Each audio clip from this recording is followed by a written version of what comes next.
جیسے حج ورزش کرنی ہے، جاگنگ کرنی ہے، رات کو پوری پلاننگ کر لوں گا مگر حج نہیں، مجھے کیا اسٹیپ لینا چاہیے؟ پہلا قدم اٹھاؤں اور عمل کروں؟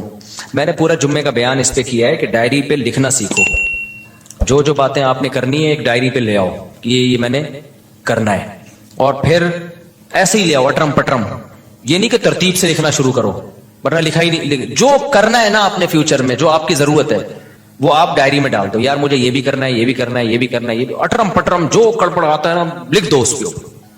پھر یہ ایک دن میں نہیں ہو جائے گی پلاننگ، ذہن میں رکھنا۔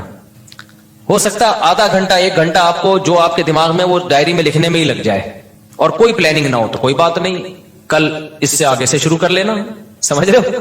پھر آپ نے کیا کرنا ہے، ان میں کون سے کام پہلے کرنے ہیں، کون سے، یہ تو پورا ٹائم مینجمنٹ کی ایک ورکشاپ ہوتی ہے، وہ ٹائم لینڈر والے کرواتے ہیں، وہ یمین الدین نام ہے نا سلیمان احمد صاحب کے، آج کل جو وہ بڑی زبردست ورکشاپ کرواتے ہیں، اس کو اٹینڈ کر لیں ایک دفعہ، یمین الدین، انٹرنیٹ پہ سرچ کریں گے آ جائے گی، وہ بہت خاندانی ورکشاپ کرواتے ہیں، سلیمان احمد صاحب کروا رہے ہیں، آج کل نہیں کروا رہے مجھے نہیں پتا۔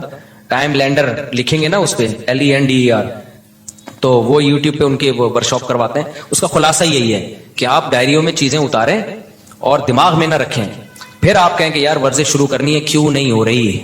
کب تک چھپو گے پیڑوں کی آڑ میں؟ کبھی تو ملو گے لنڈا بازار میں۔ اسی طرح اگر زندگی گزری تو ایک دن مر جاؤ گے، کولیسٹرول اتنا بڑھ جائے گا، ڈاکٹر کہیں گے اب آپ بھاگے نا تو آپ کے گھٹنے خراب ہو جائیں گے، اتنا وزن بڑھ جائے گا، تو اس سے پہلے بھاگ لو۔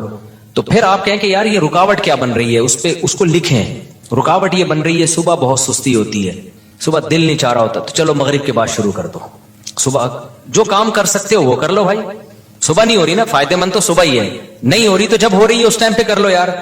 مغرب یا عصر کے بعد مجھے سستی نہیں ہوتی، عصر کے بعد کر لوں گا۔ اچھا شیطان پھر یہاں آ کے کہتا ہے عصر کے بعد بھی، کیونکہ پوستی پناہ ماشاءاللہ پاکستانی قوم آپ کو پتا ہے، آپ نے ڈائری میں لکھ دیا بھائی صبح ہمت نہیں ہوتی، عصر کے بعد کروں گا میں، یہ آسان ہے میرے لیے، عصر کے بعد بھی نہیں ہوگی مجھے پتا ہے، عصر کے بعد بھی نہیں ہوگی، پھر آپ عصر کے بعد کہو گے اس سے بہتر ایک سموسہ کھا لو، چائے پی لو، تو پھر آپ پلاننگ یہ کرو کہ یار عصر کے بعد بھی نہیں ہوئی، وجہ کیا ہے؟ وجہ یہ کہ ابے سوچو ہم جا کے دوڑو گے پارک میں، تو یار ایسا کرو دوڑیں گے نہیں، پارک میں واکنگ کر لوں گا میں 15 منٹ، یہ تو ہو جائے گا نا، تو یہ لکھ دو کل واکنگ کروں گا، خالی جاگنگ کے تصور سے روح کانپ رہی ہے۔ تو اب پھر کیا ہوگا پتا ہے؟ پھر آپ ابے 20 منٹ کون واکنگ کرے گا یار، اس سے بہتر ہے وہ جو میرا دوست آیا ہوا ہے اس کے ساتھ ادھر ہی بیٹھ کے، کیونکہ وہ کون سا واکنگ کے لیے آپ کے ساتھ جائے گا۔ تو پھر آپ نے کیا کرنا ہے یار، 15 منٹ بھی نہیں ہو رہی نا، ایسا کرو پارک کا ایک چکر لگا کے آ جاؤں گا بس۔ تو جو ہو رہا ہے نا وہ کر لو، اس کا فائدہ یہ ہوگا کہ اگلے دن آپ کے اندر اس سے زیادہ کی صلاحیت پیدا، بولو۔ میں نے 20 دفعہ تجربہ کیا ہے، میرا جاگنگ کا بالکل دل نہیں چاہ رہا ہوتا تھا، بعض دفعہ بھائی یار سستی ہو رہی ہے، جوتے پہن کے میں نے ارادہ کیا میں جاؤں گا پارک میں نا، جاگر پہن کے گیٹ کو ہاتھ لگا کے آ جاؤں گا بس۔ آج چونکہ ایسا ہوتا ہے بعض دفعہ موڈ ہی نہیں ہو رہا یار، سستی، اور کوئی وجہ نہیں ہوتی، وہ ویسی سستی، انسان کے ساتھ یہ حوال ہوتے ہیں، ہر ایک کے ساتھ ہوتے ہیں۔ تو میں نے تجربہ کیا ہے شوز پہن لو بس آپ، اور بولو میں پارک کے گیٹ کو ہاتھ لگا، لیکن جب آدمی وہاں جاتا ہے تو کہتا ہے چکر لگا لو یار، کر لو بھائی، ٹھیک ہے نا۔ جم کبھی کبھار جانا ہوتا ہے، ہم جاتے بھی نہیں پابندی سے، لیکن جس دن اسکیجول میں ہوتا ہے کہ آج جانا ہے، بہت یہ سب کام نا نوجوانوں کے شروع کے بڑے جوش ہوتے ہیں، میں نے دیکھے بڑے لڑکے آتے ہیں جم جا رہے ہیں اور اسپیڈ بریکر بنا لیا نا بہت سارے یہاں پہ، تو 4-6 دن کے بعد پھر سستی شروع۔